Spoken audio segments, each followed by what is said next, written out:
عبادت، ایک نبی کی بارگاہ میں خراج عقیدت، اور حدیث رسول ہے، امام نسائی نے اپنی کتاب نسائی شریف میں اس حدیث کو نقل کیا ہے، اِنَّ لِلَّهِ مَلَائِکَةً سَيَّاحِينَ فِي الْأَرْضِ بلغونی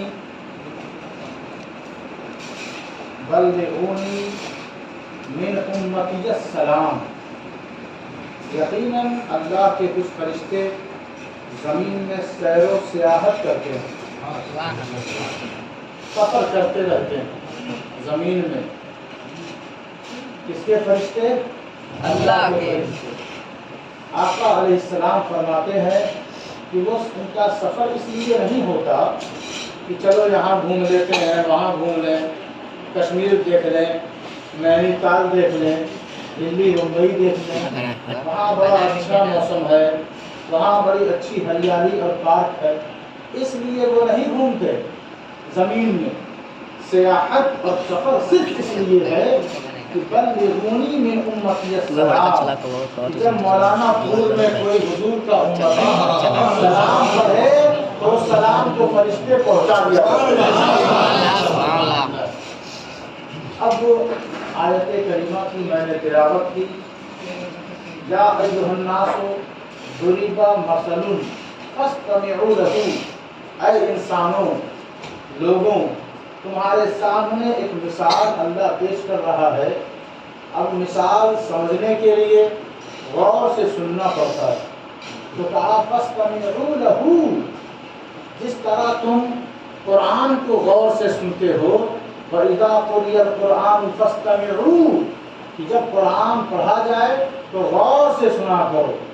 تو اسی طرح جب اللہ کوئی مثال دے رہا ہے فَاسْتَمِعُوا لَهُ، تو اس کی مثال کو غور سے سنو۔ اگر غور سے نہیں سنو گے تو پھر آگے ٹھوکر لگے گی، جیسے کہ بعض لوگوں کو ٹھوکر لگی اور انہوں نے پتہ نہیں کیا کیا لکھنا شروع کر دیا اور بولنا شروع کر دیا۔ آیت بھی میں نے وہی تلاوت کی ہے کہ جس آیت کو لے کر سب نے اپنا اپنا نظریہ، اپنا اپنا خیال پیش کیا ہے۔ آئیں ہم آپ کے سامنے اہل سنت والجماعت کا خیال پیش کرتے ہیں، اور یہ خیال صرف ایک خام خیال نہیں بلکہ قرآن کی آواز ہے، قرآن کی آواز، کیونکہ یہ اہل سنت والجماعت کسی مولوی کی تقریر کی وجہ سے وجود میں نہیں آیا، بلکہ قرآن کی آواز اور رسول اللہ کے ارشاد کا نام اہل سنت والجماعت ہے۔ ان الذین تدعون من دون اللہ، یقیناً اللہ کے علاوہ کسی کو مت پکارا کرو۔ آیت کہہ رہی ہے کہ اللہ کے علاوہ، من دون اللہ، اللہ کے علاوہ کسی کو آواز مت دو، کسی کو مت پکارو اللہ کے علاوہ۔ اور آگے فرمایا کہ ان کی حیثیت کیا ہے، ان کی پوزیشن کیا ہے، کیا ان کے پاس ہے، تو اللہ فرما رہا ہے لَن يَخْلُقُوا ذُبَابًا، کیونکہ یہ ایک مکھی بھی نہیں بنا سکتے۔ یہاں سے سنیے گا، سبجیکٹ بڑا مشکل ہے، لیکن انشاءاللہ اہل سنت بالکل شیشے کی طرح صاف و شفاف ہے، اس میں کوئی ملاوٹ نہیں ہے، اس میں نہ پاؤنڈ ہے نہ ریال کا زور ہے، اس میں غریبوں کا خون شامل ہے، اس میں غریبوں کا پسینہ شامل ہے۔ یہ اہل سنت والجماعت جو فقیروں اور درویشوں اور اللہ کے ولیوں کی طرف شامل ہے۔ یہاں ان الذین تدعون من دون اللہ، اللہ کے علاوہ کسی کو مت آواز دیا کرو، کیونکہ نہ وہ ایک مکھی بنا سکتے ہیں، کہا وَلَوِ اجْتَمَعُوا لَهُ، اور اکیلے کیا، اگر یہ سب مل جائیں تو بھی ایک مکھی نہیں بنا سکتے، یہ اللہ کہہ رہا ہے۔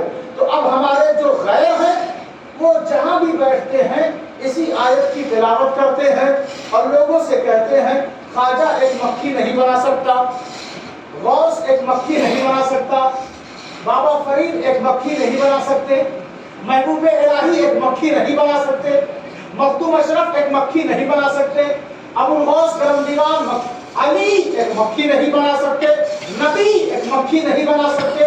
آیت یہ پڑھتے ہیں اور میں ادھر ادھر نہ جا کر اور جب بات آیت سے ہو رہی ہے تو میں آیت ہی سے آپ کو سمجھاؤں تو زیادہ بہتر رہے گا، کیونکہ اگر میں کسی اور کتاب کی طرف گیا تو ہمارے غیروں کی دلیل مضبوط ہو جائے گی اور ہماری کمزور ہو جائے گی، کیونکہ جب وہ ہمارا رد آیت سے کر رہے ہیں تو ظاہر سی بات ہے بات میری ہو تو وضاحت بھی میں ہی کروں تو بہتر رہے گا، بات آپ کی ہو تو وضاحت بھی آپ ہی سے مانگا جائے۔ ہاں اگر آپ آ نہیں سکتے تو اپنا کوئی نمائندہ بھیجیں، اپنا کوئی نائب بھیجیں تو وہ آپ کے بیان کو واضح کرے گا۔ کلام کس کا ہے؟ اللہ کا ہے۔ وَمَنْ أَصْدَقُ مِنَ اللَّهِ حَدِيثًا، اللہ کی ساری باتیں سچی ہیں، بات اللہ کی ہے، تو یا اللہ اس کی وضاحت کرے گا یا اس کا نائب کو وضاحت کرے گا، یا نبی وضاحت کرے گا۔ وَمَا يَنْطِقُ عَنِ الْهَوَىٰ إِنْ هُوَ إِلَّا وَحْيٌ يُوحَىٰ، نبی نائب ہے، اللہ فرما رہا ہے کہ یہ جو بھی بولتے ہیں اپنی طبیعت سے نہیں بولتے، میری مرضی سے بولتے ہیں، میری مرضی سے بولتے ہیں۔ یا تو اس آیت کی وضاحت اللہ سے پوچھیں یا تو رسول اللہ سے پوچھیں۔ اب دونوں سے وضاحت، اگر اللہ کی وضاحت قرآن میں نہ ملے تو پھر ہم حدیث کی طرف چلیں گے، لیکن جب وضاحت خود اللہ کے کلام سے اچھی طرح ہو رہی ہے تو پھر کہیں اور جانے کی ضرورت کیا ہے؟ آیت یہ کہہ رہی ہے کہ اللہ کے علاوہ کسی کو پکارو مت، کوئی دینے والا نہیں، کوئی مشکل دور کرنے والا نہیں۔ اب اعتراض کو آپ نے اچھی طرح سن لیا، اب جواب سنیے۔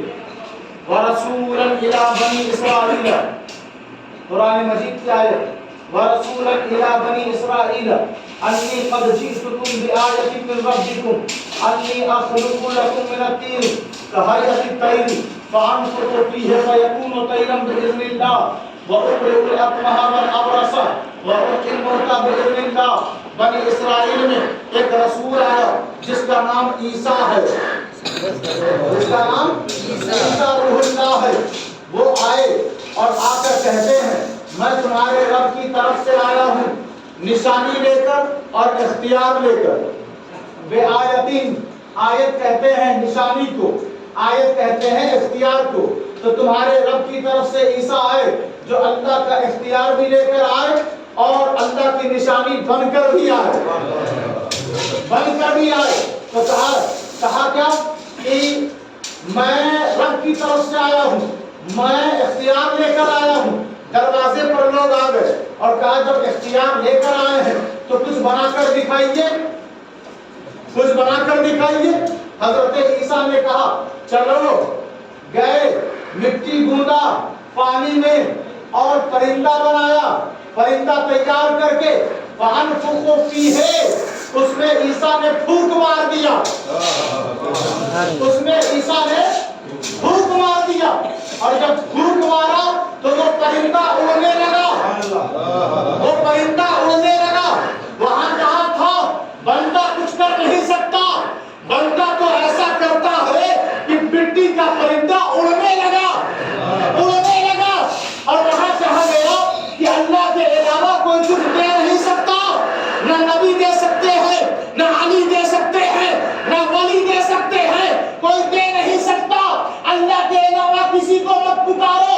ارے قرآن کہہ رہا ہے کہ ایک بندہ ایسا ہے جو ایک پتلے کے اندر پھونک مارتا ہے، پتلا زندہ ہو کر اڑنے لگتا ہے۔ پھر آگے کہتا ہے وہ وَأُبْرِئُ الْأَكْمَهَ وَالْأَبْرَصَ وَأُحْيِي الْمَوْتَىٰ بِإِذْنِ اللَّهِ۔ ارے میں اللہ کا بھیجا ہوا خاص بندہ، میں کوڑھیوں کو صحت دے دیتا ہوں، میں مردوں کو زندہ کر دیتا ہوں۔ کسی نے پیچھے سے آواز دی آپ زندہ کرتے ہیں، آپ شفا دیتے ہیں، آپ بتا دیتے ہیں، آپ کرتے ہیں یہ سب؟ کہا کہ نہیں، بے اذن اللہ، اس کے کہنے پر کرتا ہوں، اس کی عطا سے کرتا ہوں، اس کی قدرت سے کرتا ہوں، اس کے اختیار سے کرتا ہوں۔ یہ بھی تو ہم بھی کہہ رہے ہیں کہ ہمارا نبی جو جابر کے بیٹوں کو زندہ کر رہا ہے تو اس کی قدرت سے کر رہا ہے، درخت کو چلا رہا ہے تو اس کی قدرت سے کر رہا ہے، پہاڑ پتھر